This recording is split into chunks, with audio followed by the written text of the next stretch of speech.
سلام عزیزان دل، به کانال داستان‌های عاشقانه با زینب خوش آمدین. امیدوار هستم که جور و صحت باشین. امروز باز یک داستان دیگه براتون آوردیم. امیدوار هستم که مورد پسندتان قرار بگیرد. من از آن دست پسرانه بودم که همیشه به ظاهر خود می رسید و چیز بالاتر از غرورش را نمیدید. از همان پسرانه که بسیاری از دخترها آرزوی بودن در کنارش را داشتند. با آن که 19 سال سنم بود حتی با هیچ دختر حرف نزده بودم، نه از روی کم روی، بلکه از غرور و تکبر که در وجودم ره ندوانده بود. روزی از کورس آمادگی که در آن زمان مشغول بودم بیرون شدم، به طرف پارک رفتم تا لحظه روی سبزه ها آرام بگیرم. بعد از چند دقیقه در دلم آشوب بود. بعد از چند دقیقه بلند شدم و رفتم به طرف نزدیکترین رستورانتی که به پارک بود تا یک نوشیدنی برای خود سفارش بدم و بعد برم سمت خانه. نوشیدنی من سفارش دادم. نشسته بودیم که دختر وارد رستوران شد با چادر سفید و لباس سیاه با چند تن از دختران دیگر. موهایش کم زرد رنگ بود و پوست سفید روشن داشت. لبخند شیرین و دلنشینی روی لبهایش بود. وقت او را دیدم با خود گفتم کاش بتانم اندک باهاش هم صحبت شوم. دختر یک میز دورتر از من نشست. و چشمانش خیره شدم. نگاهش چیزی را در دلم تکان داد. قلبم لرزید. برای اولین بار از دیدن دختر بی اختیار از جایم بلند شدم و سویش رفتم. گفتم ببخشین میشه چند لحظه وقتتون بگیرم؟ با لحن جدی و آرام پاسخ داد البته بفرمایید.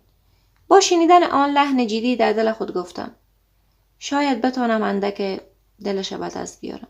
کنارش نشستم و با گفتم از لحظه‌ای که چشمم به چشمانتان افتاد حس عجیب در دلم پیدا شد. اگر اجازه بدید نیت من از این گپا خیر است. جوان بودم و هنوز عاقبت تصمیم‌های ناگهانی که می‌گرفتم را نمی‌دانستم. مثل خیلی از جوان‌های دیگر مست، مغرور و احساساتی. اما چون در گفتار مهارت داشتم با همان سبک همیشگی و جذابم پیش رفتم. او دختر پاک و معصوم به نظر می رسید. برعکس خیلی از دخترهای قبلا دیده بودم. نگاهش ساده بود و لبخندش بی‌ریا. کم کم نرم شد و بالاخره جواب مثبت داد. شماره سنم گرفتم و شماره ما برش دادم و گفتم ما خودم زنگ نزدیم، هیچ وقت برم زنگ نزنیم. سنم دختر بسیار زیبا با چشمان درخشان و لبخند زیبا بود که دل هر کسی را نرم می ساخت. روزی از شماره ناشناس برایم زنگ آمد. تماس را پاسخ دادم. صدای آشنا در گوشم پیچید. خودش بود سنم. معرفی کرد و گفت که 17 یا 18 سالش است و در آخر سال مکتب درس می‌خواند. قرار بود بورس بگیرد و برای تحصیل به بیرون از کشور برود. از یک خانواده محترم و روشن فکر بود. پدرش دکتر بود و 4 خواهر و 2 برادر داشت. برادرانش بزرگتر از سنم بود. گاهی در دلم میگفتم اما این دختر خیلی خوب است. با کارهای تو سازگار نیست، به درد تو نمیخوره. ولی بعد دوباره خودم را قانع میساختم. آخرش روز دست کسی او را لمس خواهد کرد. پس چرا من نه؟ ماها و روزها با سنم حرف می زدم و دنبال فرصت بودم تا به نوعی در کنترل خودم بیارمش. در همین میان 1 سال گذشت. سنم آماده بود برای بورس رفتن. اما با اصرار من نمیخواستم او از پیشم برود. تصمیمش را تغییر دادم چون دوست داشتم او در کابل بماند. در کابل ماند و در رشته BBA شروع به تحصیل کرد. من در آن زمان محصل سال 2 دانشکده کامپیوتر ساینس بودم. پسر درسخوانه بودم اما در کنار سنم با دختران دیگر هم در تماس بودم. با آنها هم رابطه داشتم. رابطه من و سنم 2 سال دوام داشت. هرگز یادم نمیآید سنم بدخویی کرده باشد، قهر یا ناز بیجا. دختر با وقار بود. راستش عاشقش نبودم. فقط از چهرهش خوشم می آمد. یک روز از او خواستم که بیاید دیدنم اما قبول نکرد. دوباره اصرار کردم. بازم نپذیرفت. تنها گفت وقت میتونم بیایم به دیدنت که تو مرا از دور ببینی نه از نزدیک. من که همیشه به توانایی خودم باور داشتم با لبخندی گفتم قبول است، فقط بیا. در نزدیکی پانتون منتظرش ماندم. آن روزها دوران جمهوریت بود. وقت دیدمش باور نمی کردم خودش باشد. خیلی تغییر کرده بود با حجاب، با وقار و قد بلند. از کنارم رد شد و چشمانم برق زد. لبخند زد و سلام گفت و رفت. در همان لحظه با خود گفتم اما این دختر برای آیندت است، نه برای خوشگذرانی. اما تصمیم به ازدواج در سرم نبود. و خود گفتم بیا تا وقتی که از خوش بگذران. نمیدانم چرا اینقدر ساده دل شده بودم. چرا اینقدر سنگدل بودم. چند ماه گذشت. پدرم مرد ثروتمندی نبود. اما یک بلاک 6 منزله در منطقه مکرویان 3 داشتیم. معمولا فقط 2 منزل آن بلاک ها برای خود ما بود و باقیش را برای کرایه داده بودیم. روزی به صنم زنگ زدم گفتم که بیاید. قبول نکرد. دوباره اصرار کردم اما باز هم قبول نکرد. 2 هفته با هم حرف نزدیم. قهر بودیم. یک روز ناگهانی وقت تلفنم را روشن کردم زنگ آمد. تماس را پاسخ دادم. صدایش پر از بغض بود. میان گریه هایش گفت چرا گوشیت خاموش است؟ چرا ناپدید شدی؟ با لحن سرد گفتم تا وقتی که گپم قبول نکردی روشنش نمیکنم. بعد از ساعتها بحث و دلایل زیاد، قهر و نوازش های زیاد، بالاخره راضیش ساختم. گفتم در مکرویان بیا، همان جایی که گفتم منتظر باش. با موتر میایم دنبالت.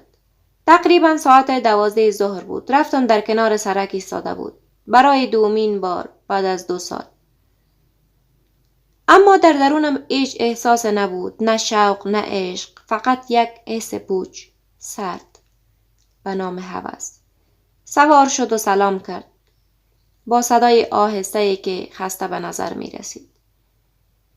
در مسیر وقت خواستم دستش را بگیرم عقب کشید. با لبخند اجباری گفتم بیا. چند حرف خوش زدم. نرم شد. خاموش بود بدون هیچ کلامه. به خانه رسیدیم. دروازه را باز کردم و داخل رفتیم. بعد درها را از داخل قفل کردم و کنارش نشستم.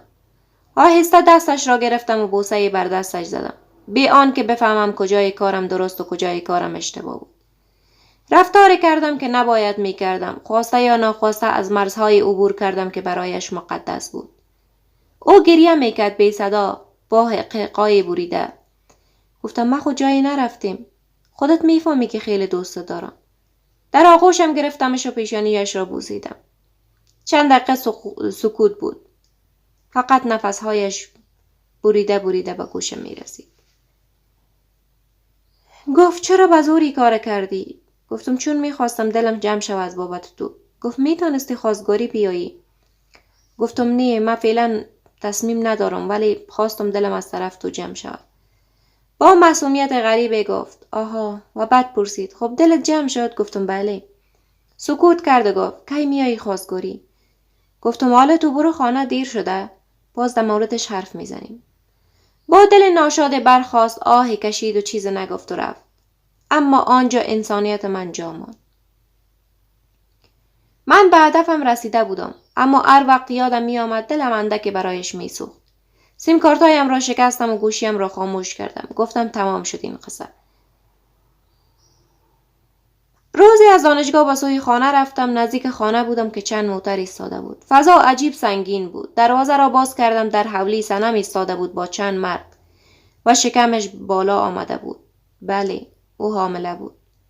پایم سست شد. همه چیز پیش چشمانم سیاه شد. رفتم داخل. با مادرم با دست لرزان یخن مرا گرفت. گفت راسته؟ فریاد زدم چی گپ شده مادر؟ گفت میگن تو دختر مردم را حامله کردی. حالا بگو چی کار کنیم؟ پدرش میگوید میگیریش یا پشت پا میزنی. من دیگه چاره‌ای نداشتم. سکوت کردم.